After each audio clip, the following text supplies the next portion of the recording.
할렐루야. 하나님의 사랑과 은혜가 여러분들의 삶과 가정에 넘치기를 주님의 이름으로 축원합니다. 아멘. 병원에서 많이 아프다가 죽게 된 한 여인이 있었습니다. 그녀는 하나님의 심판대 앞에 딱 서게 됐습니다. 근데 한 음성이 들렸습니다. 너는 누구냐? 그러니까 이 여인이 좀 교양 있게 대답하려고 저는 닥터 김의 와이프예요, 이렇게 얘기를 했어요. 근데 다시 음성이 들렸습니다. 나는 지금 너가 누구의 부인인지 물어보는 게 아니고 지금 너가 누구냐고 물어보고 있는 것이다. 여인이 대답했습니다. 제임스 엄마예요. 그러니까 소리가 다시 들렸어요. 아니, 그 대답 원한 게 아니다. 나는 네가 누구 엄마인지 물어본 것이 아니라 너가 누구인지 물어보고 있는 것이다. 그 여인이 대답했습니다. 저는 교사였어요. 아니, 너 직업 말고 너가 누구인지 말하란 말이다. 대답했습니다. 여인이 좀 황당해서 뭐라고 대답을 해야 될까? 저는 기독교인이고 교회 다녔어요. 너 종교 물어본 거 아니고 너가 누구인지 말을 하라는 것이다. 이 여자가 막 땀이 뻘뻘 나기 시작했습니다. 도무지 뭐라고 대답해야 될지 모르겠습니다. 그래서 그냥 주일날 교회 다니고요, 사람들도 돕고요, 나 그냥 이렇게 열심히 살았습니다. 아니, 도대체 내가 너가 누구냐고 물어보고 있는데 왜 너가 한 일을 얘기하느냐? 너는 누구냐? 라고 물어봤다는 거죠. 혹시 여러분들이 같은 질문을 들으시면 여러분 뭐라고 대답하시겠습니까? 너는 누구냐? 뭐라고 대답하시겠습니까?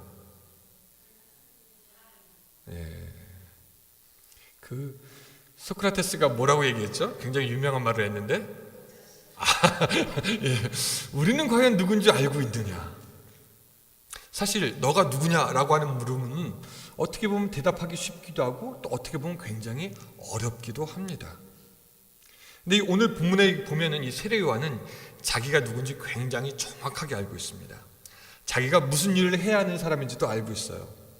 세례 요한이 요단강에서 이스라엘 백성들에게 이 세례를 주고 있을 때 제사장들과 레위인들 그리고 바리새인들은 도대체 저 세례를 주고 있는 사람이 누군가 궁금했습니다. 그래서 사람을 보냅니다. 왜냐하면은 이스라엘 백성에게 당시에는 세례를 주는 법이 없었어요.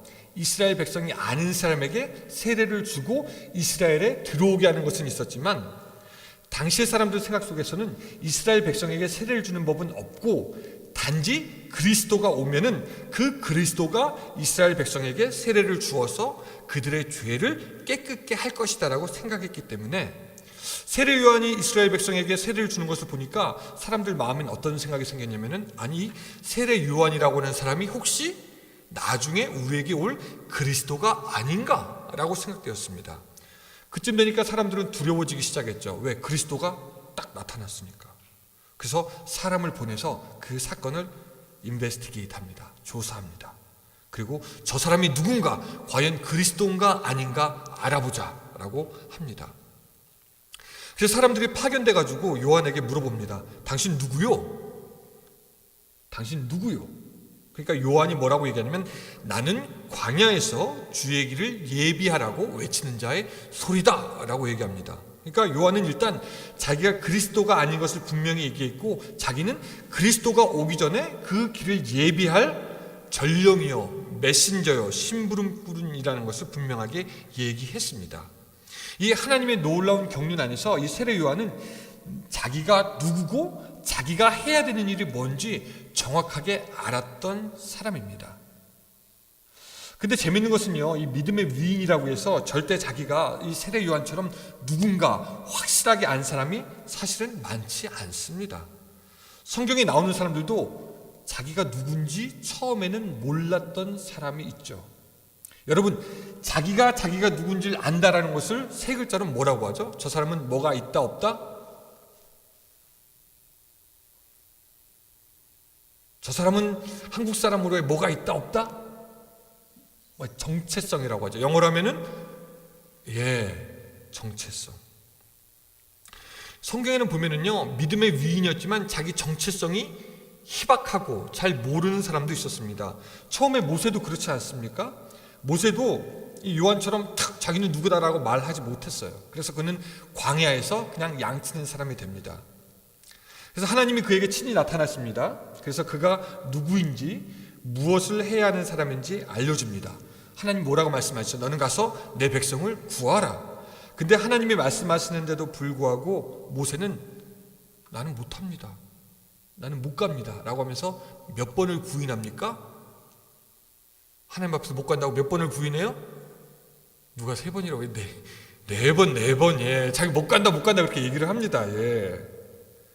그래서 하나님 마지막에, 야, 너 바로에 가서 내 백성을 구해. 그러니까 이 모세가 말하기를, 내가 누구간데? 영어로 보니까, who am I? 내가 누굽니까? 라고 하면서 자기가 자기 누군지도 모르는 사람이 모세였다라는 것입니다.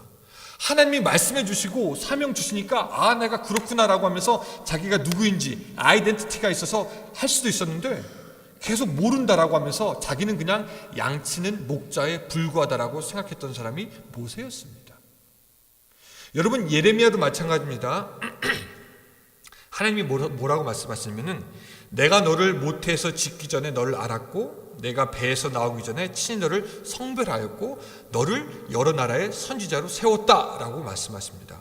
근데 예레미야는 거기다 대고 주 여호와여 보소서 나는 아이라 말할 줄을 모릅니다. 내가 그거 해야 되나요? 내가 누군데요? 자기가 뭐를 해야 되는지 어떤 사람인지 모르고 있었다라는 것이죠. 여러분, 내가 도무지 누군지 모르고 사는 이 정체성의 위기는 이 사회 가운데도 있습니다. 한국, 여러분 자살률이 제일 높은 나라라는 거 이미 들어서 알고 계시죠? 세계 경제 협력 기구에서 제일 자살률이 높답니다. 하루에 44명이 자살을 한대요. 근데 이 자살을 하는 사람들, 또한 자살을 시도하는 사람들의 공통점은 뭐냐면은 자기가 누군지 왜 살아야 하는지 모른다는 것입니다. 내가 왜 살아야 하는지, 내가 무엇을 해야 되는지 그것만 분명히 알면은 어려워도 살아야 되겠다라는 마음이 있어서 살 수 있을 텐데 내가 왜 살아야 하는 이유인지도 모르고 내가 무엇을 해야 되는지도 모르니까 결국 죽음을 선택하는 사람들도 있다라는 것이죠. 그런 면에서 저는 여러분들에게 한 번 더 물어보고 싶습니다. 여러분들은 여러분들이 누군지 아십니까? 자, 우리 옆에 사람에게 한번 물어보시기 바랍니다. 당신은 누굽니까? 한번 물어보시죠. 시작. 당신은 누구십니까? 앞뒤 사람한테 한번 물어보세요. 이 문제를 꼭 해결하고 해야 됩니다. 당신은 누구십니까? 예. 여러분, 그 한국에서 혹시 버스 타본 적 있으신 분 계세요? 한국에 가시면 버스 좀 타십니까? 버스 타면 옛날에는 교통카드라는 걸 사용했어요. 그렇죠?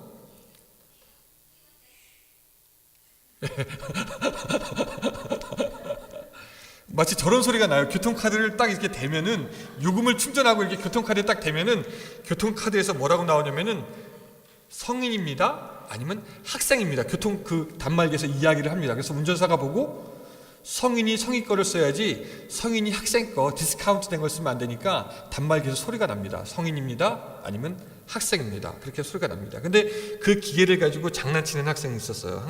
그 학생이 항상 기계에다가 자기 교통카드를 대면서 물어봅니다. 내가 누구지? 그러면 그 교통카드에서 뭐라고 해요? 학생입니다. 그러면 그렇게 되는 거예요. 이게 얘가 재밌어가지고 맨날 내가 누구지? 하면서 딱 되면은 학생입니다. 내가 누구지? 학생입니다. 이걸 항상 재미로 했던 친구가 있습니다. 그날도 예전처럼 이 기계에다가 카드를 대면서 내가 누군지 큰 소리로 물어봤다라고 합니다. 내가 누구지? 근데 나오는 말이 잔액이 부족합니다. 한순간에 돈이 없어서 잔액 부족의 인생이 되는 거죠. 근데 여러분, 우리도 그렇지 않습니까? 우리 많은 것을 지금 갖고 있는 것 같아요. 가족도 있고 배우자도 있고 먹을 음식도 있고 옷도 있고 또 어떤 사람은 닥터킴의 와이프고 제임스의 엄마고 또한 기독교를 가진 선생인데 여러분, 이 모든 것들이 다 없어지면 여러분은 누굽니까?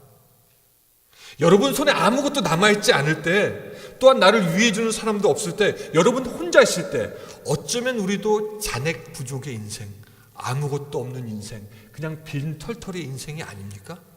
여러분들의 인생은 어떻습니까? 상담을 하는 단체에서는 그 많은 사람들이 자기가 누군지 모르는 그 정체성의 위기를 겪는다라고 합니다. 이런 사람들에게 정체성의 위기가 많이 나타난다고 해요. 첫 번째, 환경에 좌지우지되는 사람은 자기가 왜 살아야 하는지 그런 정체성이 약하다라고 합니다. 여러분, 이스라엘 백성이 그랬죠? 출애굽을 잘 했어요. 여러분, 출애굽하기 전에 애굽에 있을 때 그들의 정체성은 무엇이었습니까? 노예였습니다. 그렇죠? 그리고 출애굽을 하고 나면서 가나안으로 가는 동안 그들의 정체성이 바뀌었습니다. 뭐로 바뀌었죠? 하나님의 선택받은 민족으로 바뀌었어요. 근데 힘들고 어려워. 광야 생활이 어렵고 물도 없고 먹을 것도 없습니다. 그러니까 그들이 뭐라고 얘기합니까? 나 돌아갈래. 자기 뭘로 돌아가겠다고요? 노예로 돌아가겠다는 겁니다. 자기 정체성이 흔들려요. 하나님의 선택받은 백성이냐 아니면 노예냐. 두 번째, 이 사람과의 관계에 영향을 많이 받는 사람도 정체성이 약하다라고 합니다. 어떤 사람과의 관계가 딱 끊어지면은 굉장히 힘들어하는 사람, 정체성이 약하다라고 합니다. 또 어떤 사람이 나와 자신을 비교해보고 열등감에 잘 빠지는 사람도 정체성이 약하대요. 사울이 그랬습니다. 자기 분명히 왕이었고 자기 밑에 있는 다윗이 자기를 위해서 싸워 주었습니다. 근데 사람들이 자기보다 다윗을 더 좋아하는 것을 아니까 사울은 어떻게 되냐면은 분노와 열등감에 휩싸이게 됩니다. 그가 왕이었지만 그의 정체성은 왕이에요. 근데 다윗을 죽이기로 결심하고 다니는 순간 그의 정체성이 뭐로 바뀝니까? 사냥꾼으로 바뀌는 거죠. 인간 사냥꾼. 하나님이 허락해 주신 이스라엘의 초대왕이라는 그런 정체성에서 다윗을 없애야만 하는 살인업자로 바뀌게 된 겁니다. 또 생각이나 주장이 이랬다 저랬다 하는 사람도 자기의 정체성이 없다라고 말합니다. 우리는 뭐라고 그렇게 얘기하냐면 그런 사람을 줏대가 없는 사람이다라고 이야기를 합니다. 어때, 여러분 좀 줏대가 있으십니까? 이 정체성이 없는 사람들의 특징은 사람도 깊이 사귀지 못한대요. 자기가 누군지 모르기에 스스로 가치 없다고 생각하고 스스로 그래서 방어하게 되고 인기가 있는 사람이 될지라도 항상 두려워하고 자기가 친밀한 것을 느끼는 사람은 별로 없다라고 합니다. 오늘 여러분들이 만약에 환경에 왔다 갔다 하거나 사람에 의해서 왔다 갔다 하거나 아니면은 생각이 왔다 갔다 하거나 아니면 그렇게 특별하게 내가 누군지 모르는 사람은 아마 여러분들도 정체성의 위기가 올 수 있다라는 것입니다. 내가 누구인지 모르는 사람은. 근데 아까 말했지만 이 세례 요한이라는 사람은 하나님으로부터 받은 정체성이 있었어요. 이 마태복음에는 이 세례 요한에 대한 얘기가 조금 더 나오는데요. 이런 얘기가 나옵니다.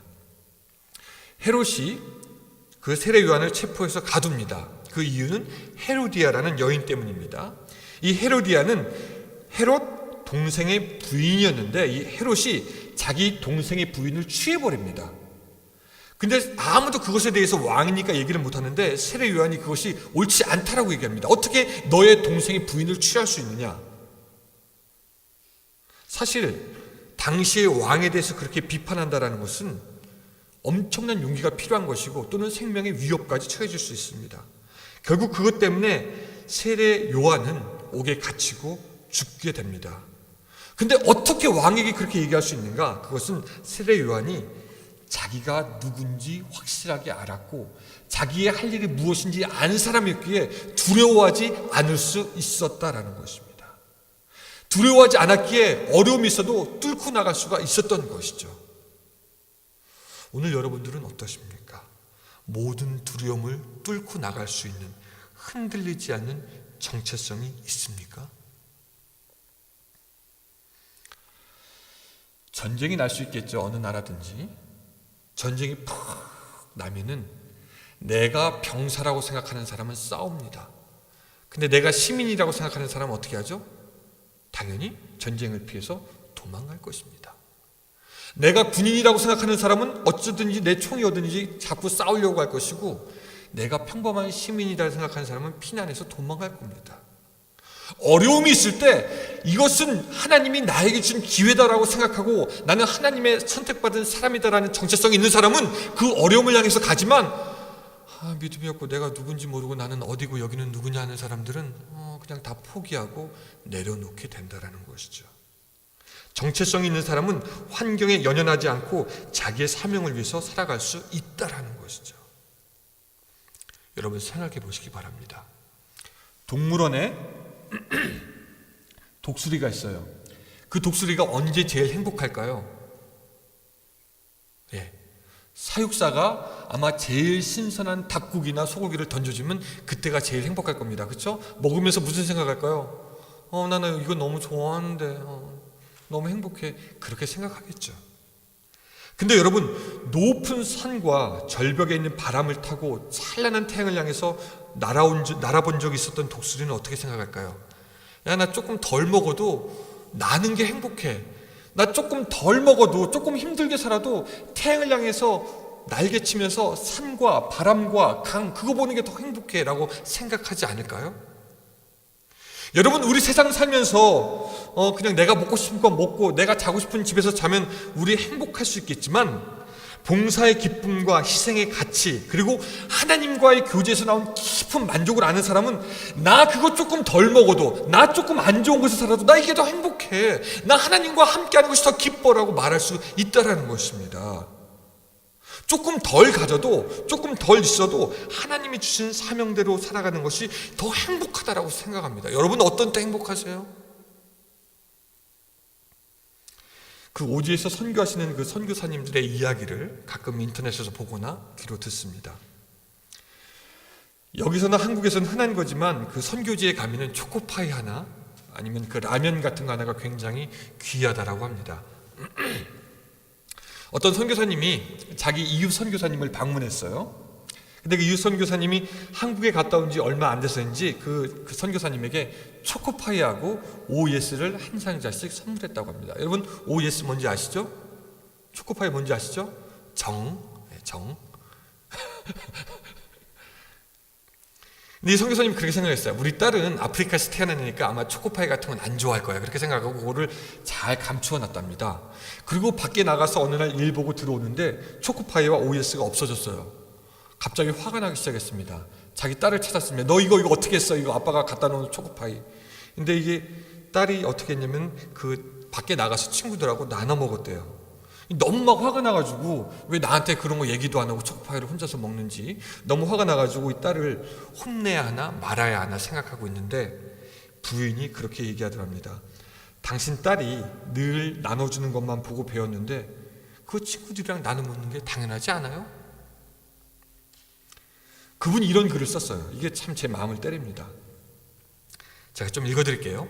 사랑이라는 단어와 귀한 한국 과자라는 단어 가운데 항상 갈등한다. 그러나 대부분 그것조차도 포기하는 행복을 선교사들은 안다. 한 번은 사역지 안에서 이제 마지막 남은 그 김치를 한 포기 잘라서 저녁을 먹으려고 하는데, 한국 음식을 좋아하는 현지인들이 와가지고 사모님 김치가 너무 먹고 싶어요 뭐 이렇게 얘기를 했겠죠. 이게 사모님하고 이 선교사님하고 고민을 한 거예요. 이거 한 포기밖에 없는데 이거 주면은 나중에 한참 뒤에 이제 큰 도시 가가지고 그때 사서 가지고 김치를 담글 수 있는데 이거 줘야 하나 말아야 하나. 하지만 그때도 준다. 잠시 고민하는 것이 미안하지만 또 한편으로 왜 꼭 한 포기가 남았을 때 김치를 달라는 거야 하며 그 현지인들을 살짝 원망하기도 한다. 다음부터가 중요합니다.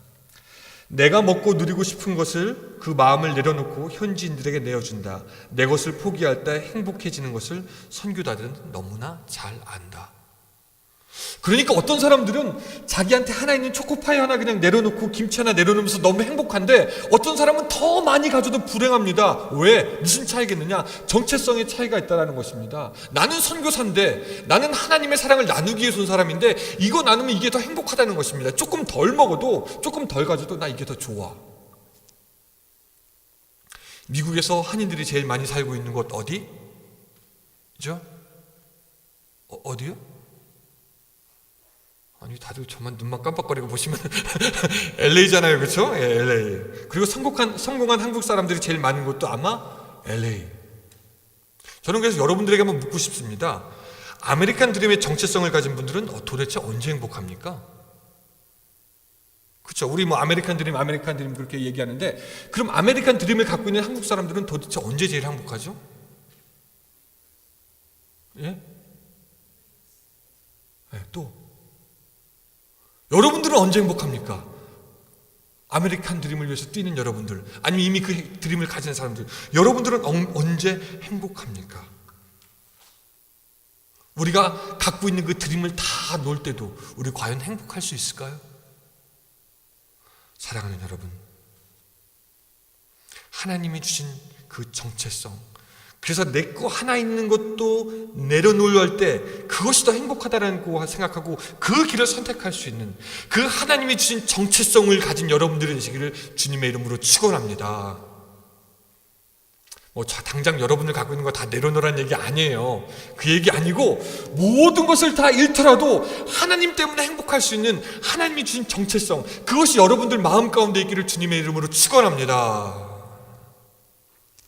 두 번째, 이 세례 요한에 대해서 좀 말씀하고 싶은 것은 이 사람의 삶은 예수님을 증거하는 데 사용되어졌다라는 것입니다.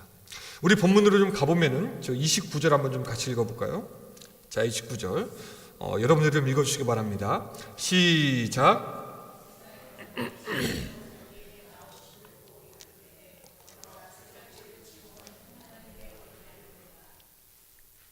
아멘.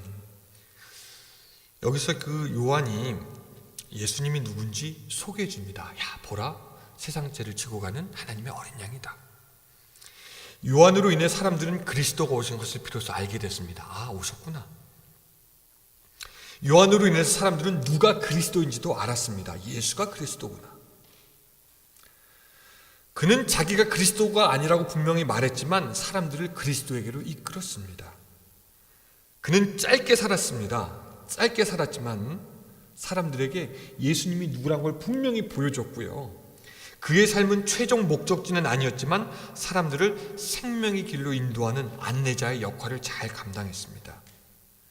그는 길이 아니었어요. 길은 예수님이죠. 그는 길은 아니었지만 사람들을 길로 인도하였고 그는 구원을 주지는 않았어요. 구원이 아니니까. 그러나 구원이 어디에 있는지 알게 했습니다.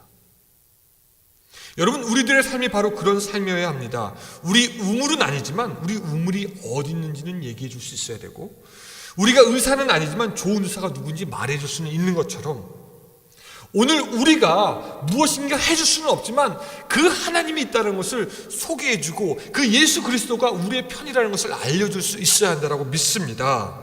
우리가 사람 만족시킬 수 없지만 가난한 심령 만족시킬 예수님이 있다는 것을 알려줘야 하고, 우리 그리스도가 아니지만 그래서 구원 줄 수는 없지만 사람들을 그리스도에게로 인도해야 합니다.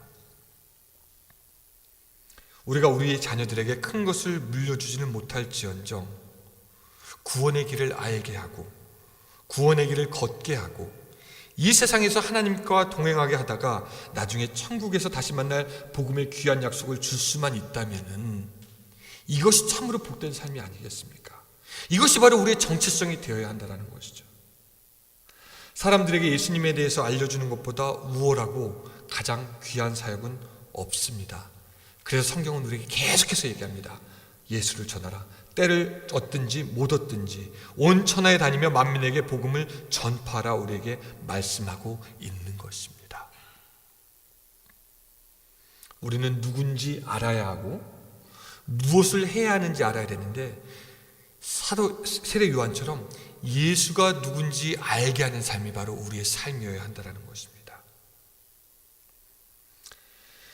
한국의 유명한 시 중에 답설야중거라는 그런 시가 있습니다.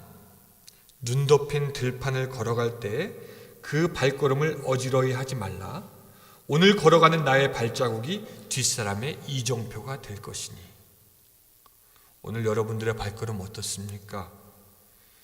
여러분들의 배우자가 여러분들 따라가다 보면 주님 만나겠습니까? 여러분들의 자녀들이 여러분 따라가다 보면 주님 만나겠습니까?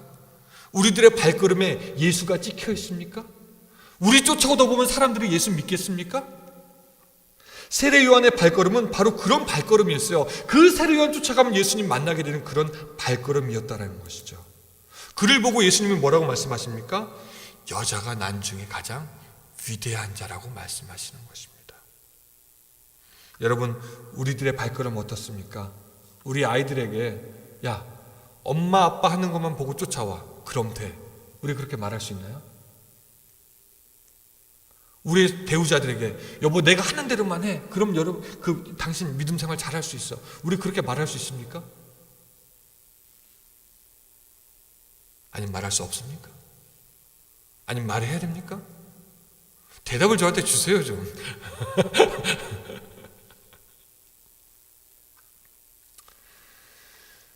설교 초반에 그 여인 기억나시죠? 너가 누구냐? 너가 누구냐한테 막 진땀을 흘렸습니다. 왜냐하면 그토록 곤혹스러웠던 적이 없었기 때문이죠. 그렇게 안절부절 못하고 있을 때 놀라서 침대에서 벌떡 일어났습니다. 꿈이었기 때문입니다.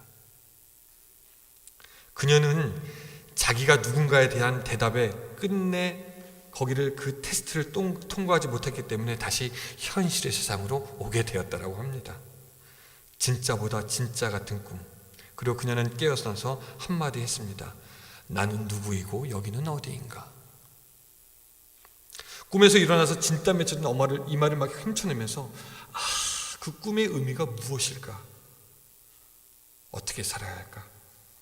그 꿈을 꾼 후에 그녀는 다시 하나님께 기도하기 시작했습니다. 하나님, 지혜를 주셔서 내가 누구인지 알게 하시고 내가 앞으로 어떻게 살아야 할지 하나님 나에게 알려주세요. 그 여인은 여전히 닥터 김의 와이프고 제임스의 엄마고 또 교사이지만 예전과는 다른 삶을 살 수 있게 되었다고 합니다. 하나님이 말하는 본인이 되어서 하나님이 원하시는 그 길을 걷게 되었다라는 것이죠.